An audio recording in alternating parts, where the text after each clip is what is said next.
que le hasard fait bien les choses. Quel bonheur d'avoir un artiste comme Robert Raymond chez nous, entre nos murs. Robert fait du verre brisé. Euh, il est tout seul à faire ça.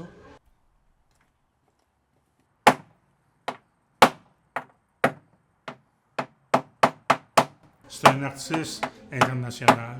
C'est un artiste qui a des visées internationales. Vous allez voir ses œuvres et on voit que c'est pas ordinaire. C'est un hasard qu'on ait rencontré Robert. Bonjour, mon nom est Robert Raymond. Je suis un artiste du verre éclaté. Tout à l'heure, on était dans mon atelier, mon premier atelier, à la Ville-le-Moine, sur la rive-sud de Montréal. Présentement, on se retrouve à la galerie Art Québec, donc une cache de joyeux trésors. Il y a des artistes ici qui exposent, qui sont merveilleux, fabuleux, de très belles œuvres. Et chaque fois que j'arrive ici, que je monte l'escalier, que j'arrive, je me demande toujours quelles vont être les nouveautés, qu'est-ce que je vais découvrir de nouveau. C'est un bel endroit à visiter. Galerie Art Québec sur la rive sud de Montréal, à Longueuil, dans le vieux Longueuil, sur la rue Saint-Charles.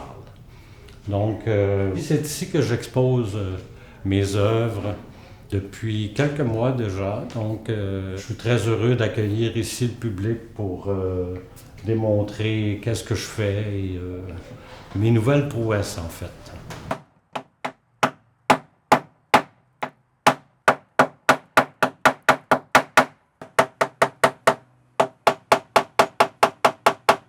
David aussi est entré chez nous par hasard, venait visiter. François, je le connaissais pour avoir déjà travaillé avec lui.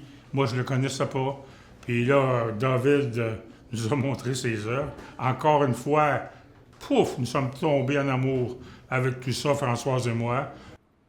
D'où est sortie l'idée? Bon, l'idée est sortie de ma participation à différents événements internationaux aux différents pays asiatiques pour représenter notre pays, soit le Canada ou soit juste notre Québec aussi. À ce moment-là, la transportation des œuvres aux événements était un peu difficile et surtout très dispendieuse. Moi, je me suis rendu compte que le kakejiku, que c'est le format japonais, c'est un format qui permet de rouler l'œuvre et utiliser bien sûr de nouveaux matériaux. Parce que la version japonaise que j'ai développée, ce n'est pas à partir des matériaux traditionnels que s'utilisent au Japon, la soie ou le papier.